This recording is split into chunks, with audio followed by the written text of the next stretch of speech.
ყველაფერი კი არ დაიწყო, არამედ გაგრძელდა 1920 წელს. ეს არის ვიდეო ბლოგი ჩემი ირაკლი ტაბლიაშვილისა.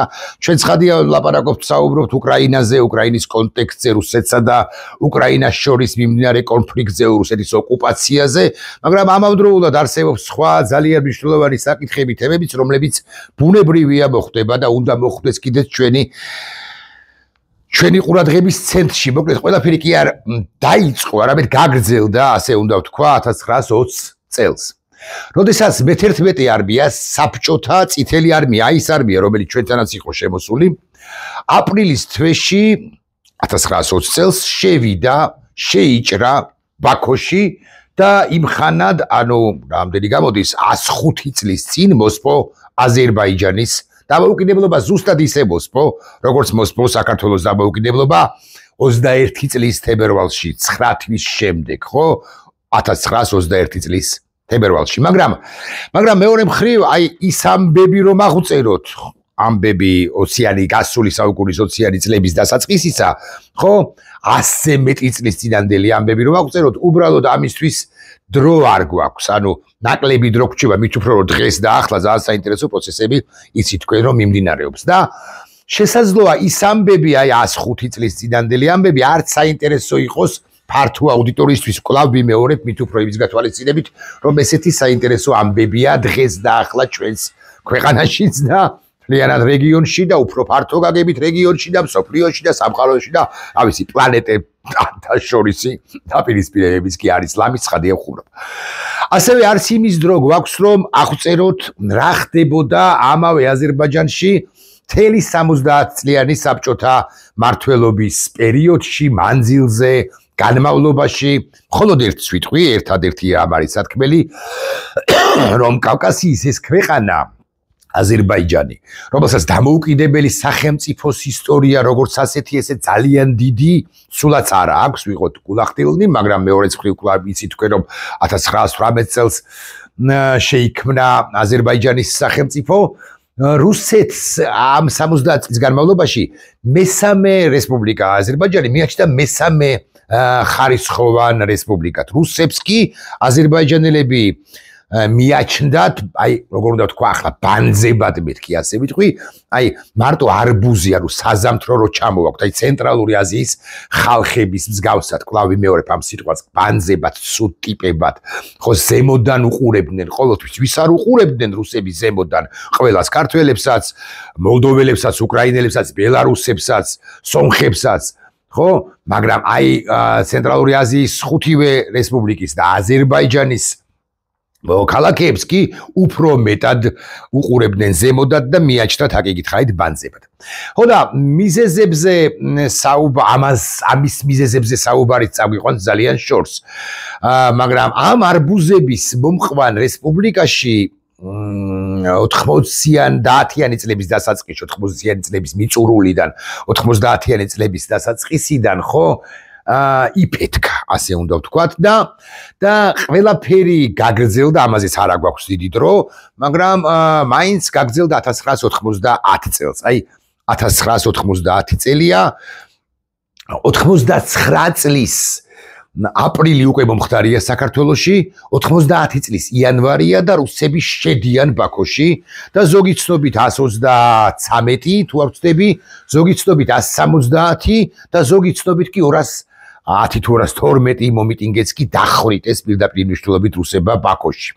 მიზეზი ბევრია ძალიან, იქ იყო საბჭოთა კავშირის, საბჭოთა ჯარის ბაქოში შესვლისა და არა მხოლოდ ბაქოში შესვლისა, მიზეზები ძალიან შორს წაგვიყვანს, მაგალითად განხილვა საკითხისა, რა საკეთებდა აზერბაიჯანის სახალხო ფრონტი. მისი ლიდერი იყო აზერბაიჯანის უკვე შემდგომ პრეზიდენტის სახალხო ფრონტის ლიდერი, იცით თქვენ, აბულფაზ ელჩიბეი, ესეთი კაცი იყო. იყო სომეხთა საკითხი, ყარაბაღის კონფლიქტშია ეს საკითხი განსახილველი, ჩასასმელი ტანკები იყო ქალაქში, ტანკები ესე როგორ ისროდნენ, იცით ესეთი ლუას სწევდნენ დაბლა და ესე მიზან მიმართულად ისროდნენ მშვიდობიანი მოქალაქეების და სახლების მიმართულებითაც. აქ იგით ხარითო ზოგი ცნობით 212-213 ადამიანიც კი დაიღუპა აბსოლუტურად უდანაშაულები, არც არავინ არ იყო დამნაშავე, მაგრამ აბსოლუტურად აი სახლებში შესულებიც კი. ასევე ძალიან მნიშვნელოვანია საკითხი, ვინ ჩავიდა ბაქოში, მოსკოვიდან ჩავიდა პრიმაკოვი და ეს განსახილველი თემაა, საინტერესო თემაა თავისთავად ცხადია, ასევე ჩავიდა იაზოვი, თავდაცვის მინისტრი. და იქ ასე იგი იანვარში დაიწყო ეს ყველაფერი და 20 იანვრის ამბებს გიყვებით, მაგრამ მანამდე იყვნენ ისინი ჩასულები და ასე შემდეგ. ძალიან საინტერესო საკითხია, რომ მეორე დღეს ავტობუსს გაუხსნეს რუსებმა სამხედროებმა ცეცხლი და იქაც ჩახოცეს ხალხი. საინტერესო საკითხია ანტისამთავრობო საპროტესტო გამოსვლების არსი თუ მიზეზი საფუძველი, ეთნიკური წმენდა, ძალადობა, მთავრობას მოუწოდებდნენ გადადგომისკენ და ასე შემდეგ. საბჭოთა ხელისუფლება იმ ხანად ირწმუნებოდა, მგონი ეხლაც ირწმუნება ეს პუტინი და მის გამოპუტინებულები ყველანი მოსკოვში, რომ ჯარი ქალაქში შევიდა, რათა აღეკეთა არეულობა. მაგრამ იმდროინდელი მოვლენების ბევრი თვითმხილველი, ბევრი და არსებობენ მოწმეები, რომ კომისია შეიქმნა, მე ზოგი უცხოეთში წავიდა, თუ არ ვცდები იუნუსია ერთ-ერთი ოჯახის გვარი, იუნუსი, რომ არმია იყო უკიდურესად სასტიკი. და სასტიკად მოქმედებდა ტანკები კვლავ ვიმეორებ, ესე ჩამოსწევდნენ ლულას და დაბლა და ისროდნენ სახლების მიმართულებით, მოქალაქეების მიმართულებით. მოკლედ ამაზე კი სასაუბრო არა საკვირველია, სხვა დროს გვექნება, ალბათ გვექნება, სიმშვიდე უნდა გქონდეს, რომ ამაზე ვისაუბროთ სულ. იმიტომ რომ მარტო საქართველოში, თბილისში, რაც მოხდა 99 წლის აპრილში ეს ხო სასაუბროა, მაგრამ სხვა ქალაქებში, ვილნიუსში მოხდა, შემდგომ პერიოდში, ბაქოში მოხდა, იცით თქვენ, ალმა-ატაში, მინსკში მოხდა. ამბები იყო იქ. აი უკვე შემდგომ აზერბაიჯანში დაიწყო ელჩიბეის მოკლე და ჰაიდარ ალიევის აი გრძელი ხანგრძლივი მმართველობა, ჰაიდარ ალიევის, აი ილხამის მამის. ამ უკანასკნელმა რა საკვირველია, ესე უნდა ვთქვა, თავისი კომუნისტიკაცი იყო, მაგრამ თავისი გეოპოლიტიკური ხედვები სხვადასხვა შევარდაძესთან ერთად. გამოჩორკდა თანამედროვე აზერბაიჯანი, ზუსტად ისე როგორც შევარდაძე, როგორც არ ვაკე პარცელს და არც მეორეს, რა საკვირველია, მაგრამ მათ გამოჩორკდეს მისია ფუნქცია ერთმა საქართველოსი, მეორემ აზერბაიჯანისა, რომელსაც ბუნებრივი რესურსები ჰქონდა და აქვს. უბრალოდ რუსები არ აძლევდნენ ამ ბუნებრივი რესურსების გამოყენების შესაძლებლობას წლების, 10 წლეულების განმავლობაში გამოჩორკნა თანამედროვე აზერბაიჯანი და მიუხედავად იმისა, რომ ყარაბაღი დათმო ჰეიდარ ალიევმა, იმ ხანად დათმო, მისია და როლი აზერბაიჯანისა დღევანდელ სამყაროში, მისი ასე უნდა ვთქვათ, შემოქმედება, ამიტომაც აკი შედიხარ ნებისმიერ აზერბაიჯანულ ოფისში, მათ შორის საქართველოში, ასე მაგალითად სოკარისა და ვეებერთელა ჰეიდარ ალიევის ვეებერთელა პორტრეტები ხდება და ჩვენთანაც ხეივანი ქვია, ხო? ჰეიდარ ალიევის ხეივანი აღარ ვლაპარაკობ ბაქოში რა ხდება მასთან იმართებაში, ილხამი რა საკვირველია, ცდილობს რომ ეს მამა არ დაავიწყოს კი არა, მამა სულ იყოს აზერბაიჯანელთა მეხსიერებაში, ანუ შვილი ილხამი. მისი შემოქმედება მეთქი დღევანდელ სამყაროში, დღევანდელი აზერბაიჯანის ფუნქციის, მისიის გამოკვეთა, თუმცა მე თამამად ვიტყვი რაღა ილხამი ვახსენე, რომ ილჰამი მეტია ვიდრე ჰეიდარ ალიევი, ამამის ჰეიდარ ალიევი. სხვა თუ არაფერი, მან, ანუ ილჰამმა მოახერხა და რაც დაკარგა მამამ, დაიბრუნა შვილმა. მთიანი ყარაბაღი. მოახერხა ილჰამმა ისე, რომ რუსეთმა გადააგდო სომხეთი, ოდეკაბეს წევრია ეს სომხეთი არ დაგავიწყდეთ, ხო?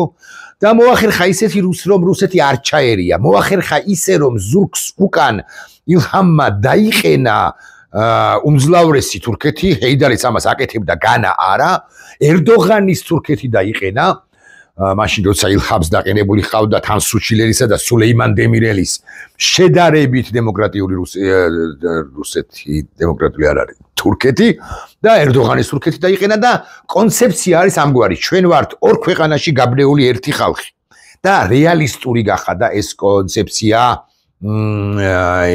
ჰეიდაროვიჩმა, ილხამმა.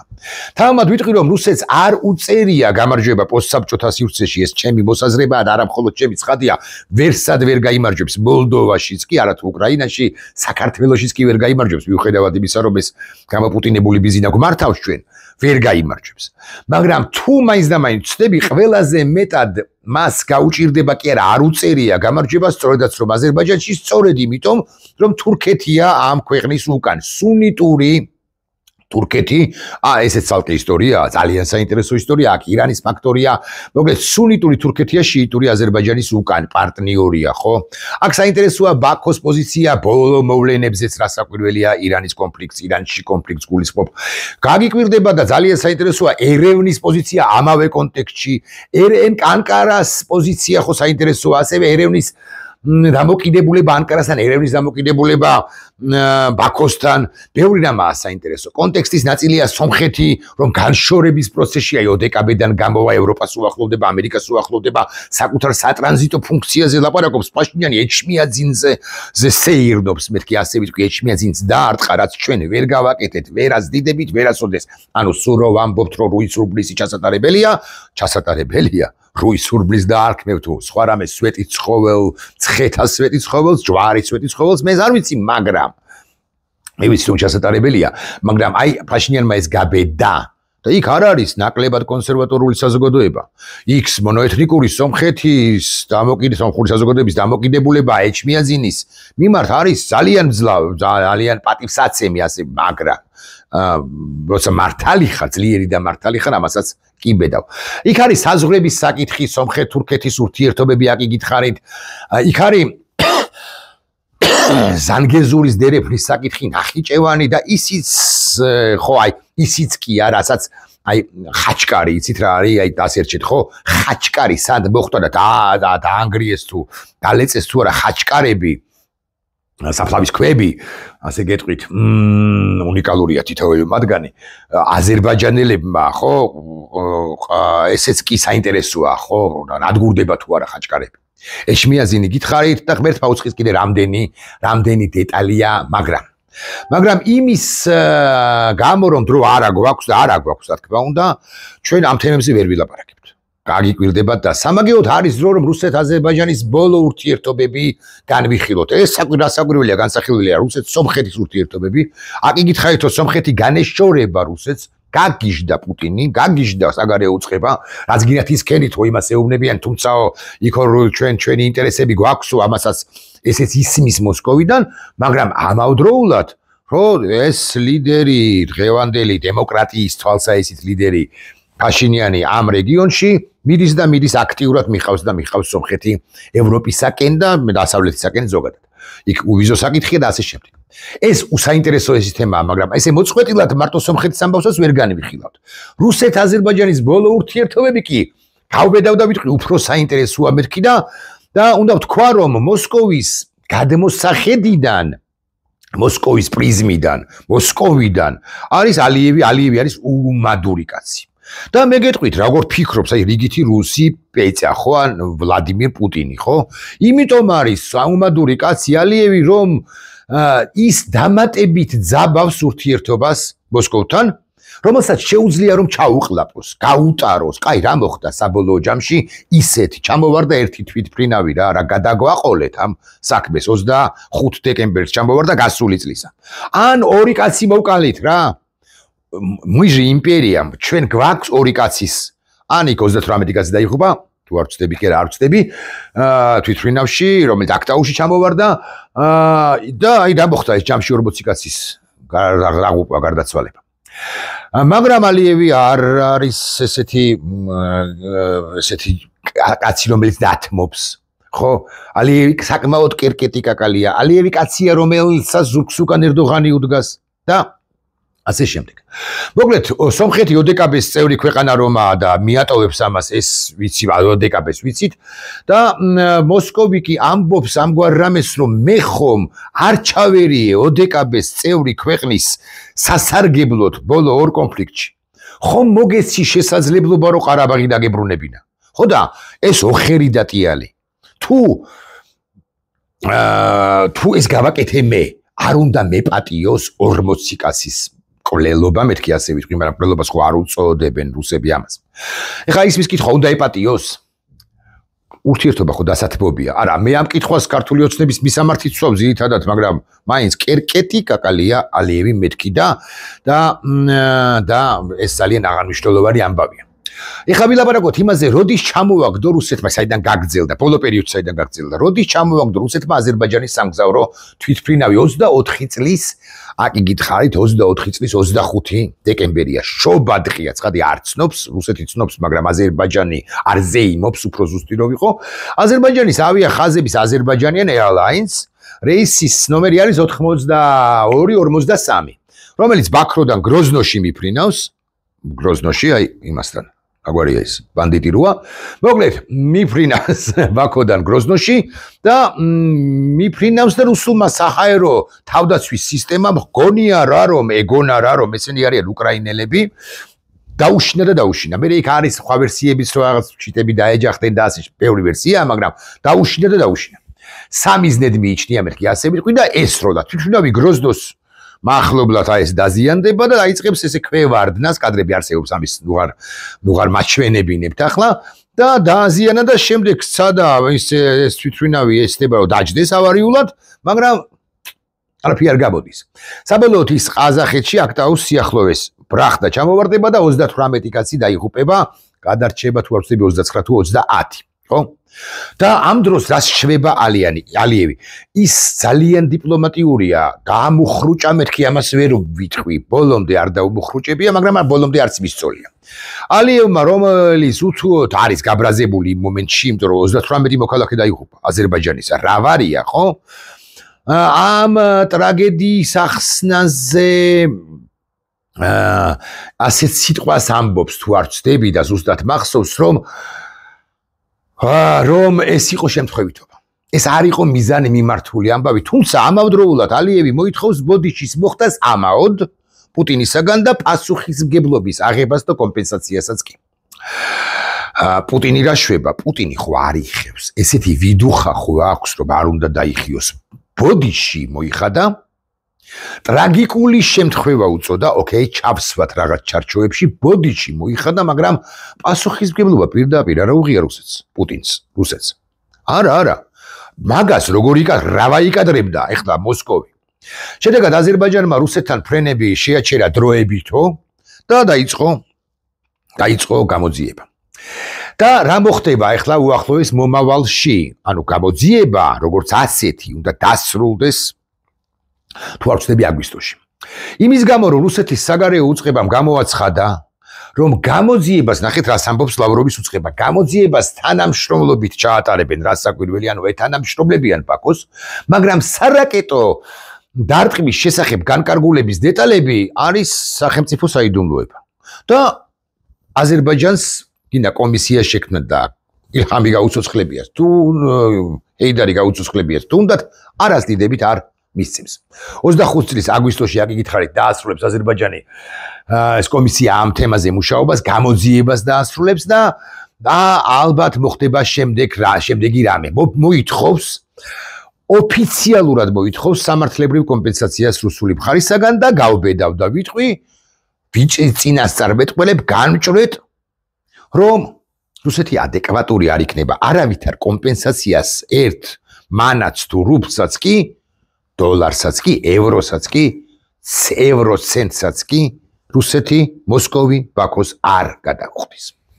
ეს არის კონტექსტი, ანუ ჩვენ 1920 წელზე ვლაპარაკობთ, 70 წლიან მმართველობაზე ვლაპარაკობთ, 71 წლიანზე, 1990 წელზე ვლაპარაკობთ, 91 წელზე ვლაპარაკობთ და ასე შემდეგ, მაგრამ აი ბოლო მოვლენები ვინც ის და იქნება ყველაზე საინტერესო. ეხლა ბოლო მოვლენები კი, აკი გითხარით რომ ეს არის 25 დეკემბერთან დაკავშირებული, მაგრამ აი ახლა ჩვენს თვალწინას ერთი კვირის წინ, რვა დღის წინ ვითარდება საინტერესო ეს მოვლენები კერძოდ. ჩატარდა ოპერაცია ეკატერინბურგში, რომლის შედეგადაც ორი აზერბაიჯანელი გარდაიცვალა, არასწორი სიტყვა, რუსებმა ჩაატარეს და მოკლეს ცემით ორი აზერბაიჯანელი. იქ არის 2001 წლის თუ 2000 წლის კრიმინალური შემთხვევის ამბავი, იმიტომ ჩავატარეთ ეს სპეცოპერაცია, იმიტომ შევიჭერით ასე ვანდა. ბევრ რამეს ამბობენ რუსები. მაგრამ ფაქტია რომ დაატყვევეს და 2 კაცი გახიეს წემით და მოკლეს. ბაქომ პირველი შემთხვევისაგან განსხვავებით, როდესაც გარკვეულწილად დიპლომატიური იყო ალიევი, ახლა არ დაამუხრუჭა და მკაცრი განცხადებები ხო ისმოდა მათ შორის მედიის საშუალებებიდანაც აზერბაიჯანის სამთავრობო მედიამ ისეთი რუსეთული კამპანია ააგორა სწორადაც და მართებლადაც როგორც ჩვენ ყოველ შემთხვევაში არ გვინახავს ბოლო 15, 17, 18 წელიწადი. ხო, სამთავრობო მედიის დონეზე თორე ჩვენ დასაკვირველი ლაპარაკობთ, ხო? კაცრი განცხადებების გარდა რუსული სპუტნიკის დახურა აზერბაიჯანს ალიევმა ცხადია ეს ალიევის გარეშე არ მოხდებოდა და FSB-ს 2 აგენტიც დააკავა. უკვე შემდგომ სხვებიც დააკავა. ალიევმა თქვა რომ მოთმენას აღარ აპირებს და ეს უთუოდა დაკავშირებული გეოპოლიტიკურ ცვლილებებთან. დასაკვირველია, იმიტომ რომ ბაქო შესანიშნავად ხვდება. ბაქო არ არის უმადური, არამედ პრაგმატულია და შესანიშნავად ხვდება, რომ არსებობს მომენტუმი, დადგა მომენტუმი, როდესაც აზერბაიჯანს შეუძლია რუსეთის გარეშე ცხოვრების გაგრძელება. აზერბაიჯანის ხელისუფლებამ რუსეთის ფედერაციის მიერ ჩატარებულ ეგრეთ წოდებულ პოლიციურ ოპერაციას არა მხოლოდ ალიევმა, არამედ სხვებმაც უწოდა რუსეთის ფედერაციის სამართალდამცავი ორგანოების მიერ ეთნიკური ნიშნით აზერბაიჯანელების წინააღმდეგ ჩადენილი დემონსტრაციული, ეს ძალიან მნიშვნელოვანია, მიზანმიმართული აზერბაიჯანელების მიმართ და სასამართლოს გარეშე ჩადენილი მკვლელობები და ძალადობრივი აქტები. მარია ზახაროვამ თქვა ლავროვის გოგოროა. ზახაროვა, რას ლაპარაკობთო? о чем вы говорите? რას ლაპარაკობთო? ეთნიკური შემადგენლობა რა შუაშიაო. თითქოს აზერბაიჯანელებს მერვე ხარისხოვანებად არ მიიჩნევს ზახაროვას და მთლიანად რუსეთიც. ოფიციალური ბაქოს თქმით, ბოლო დროს არის სისტემატიური ხასიათი მიიღო ამგვარმა შეტევებმა სწორედ ეთნიკური ნიშნით, სისტემატური და კვლავ ვიმეორებ ზახაროვა ამბობს, რომ ეთნიკური კუთვნილება არაფერ შუაშია. რადგან და ზახაროვა ამატებს ეს რამეს, რომ რადგან დაკავებულებიც არიანო რუსეთის მოქალაქეები, საბოლოო ჯამში მოქალაქეებიო, რა მნიშვნელობა აქვს. მიზანმიმართულად იყო აზერბაიჯანელებზე გაკეთებული.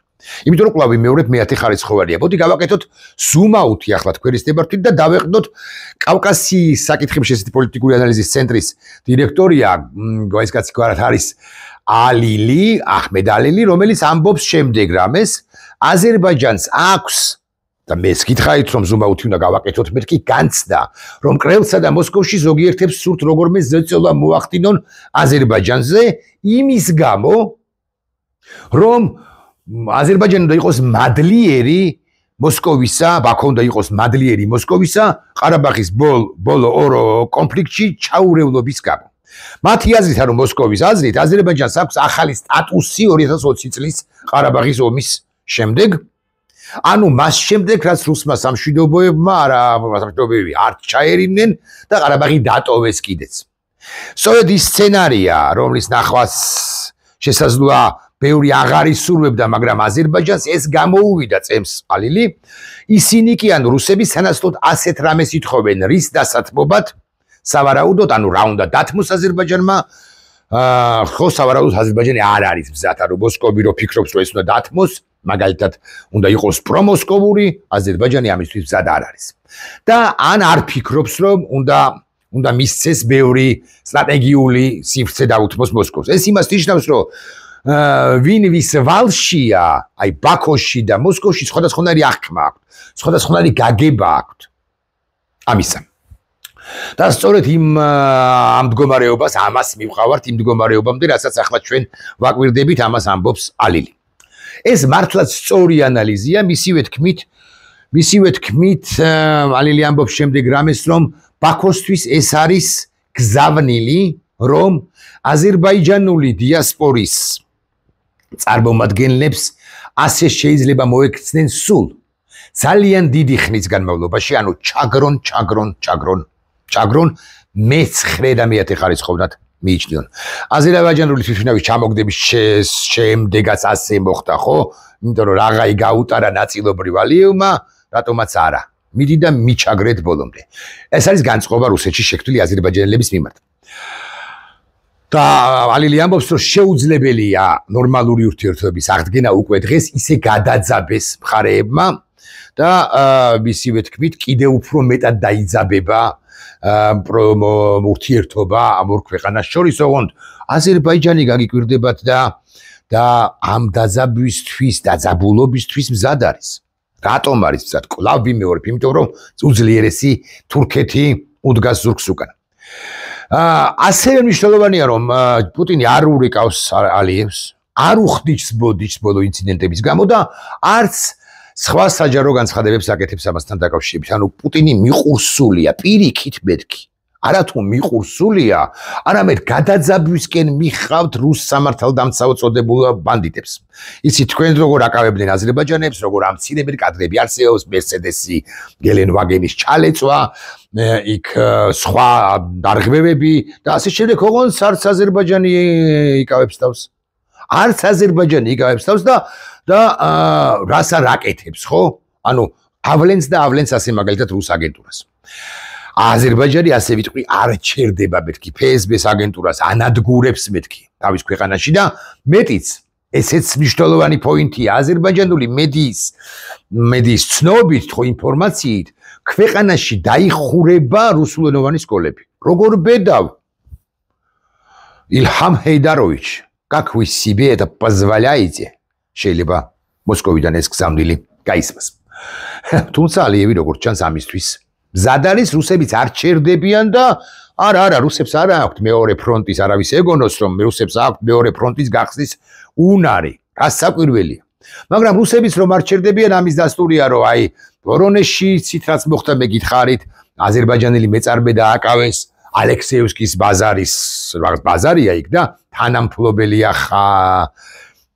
ხალილოვია თუ ხალილოვიან გვარად აზერებმა თავის მხრივ გადაძაბეს კიდევ დააკავეს ორი დაჯგუფება რომლებიც რუსეთის მოქალაქეებისაგან ისეთ გახსოვდეს კადრებია ოდნავ ფეხბორთხმულები რომ მიყავთ ხო თუ დანახი გაქვთ და მოქალაქეებისაგან შედგება ეს ფსბ-შნიკების დაჯგუფება დაკავებულები ეჭვმიტანილნი არიან ირანიდან ნარკოტიკანზისა და უკანონო ფულადობრივ ფულის ბრუნვაში კიბერდანაშაულებშიც ხო ანამდე დააკავეს ეს სპუტნიკის ამბავი გითხარით თქვენ სპუტნიკ აზერბაიჯანის ორი ფსბ-შნიკი ორი აქ რამდენი არიან ხო წარმოგიდგერიათ მათ შორის რუსები რომლებიც შემოვიდნენ და вы знаете покупаем квартиры в Дагаза ორთაჭალაში რო შენდება თუ აშენდა გამახსენეთ ან რაღაც ვაკიე ხო недвижимость და ასე შემდეგ და ეს არის მხოლოდ დასაწყისი რაც ხდება მეთქი ამას ვიწინასწარ მეტყვები თუ პუტინმა არ დაიხია უკან არ დაზადნა ხო და ახლა ბოლო წინანადებებს ვიტყვი ბოლო მნიშვნელოვან წინანადებებს ვიტყვი ოღონდ დამოუკიდებლად იმისა დაზადნავს თუ არა პუტინი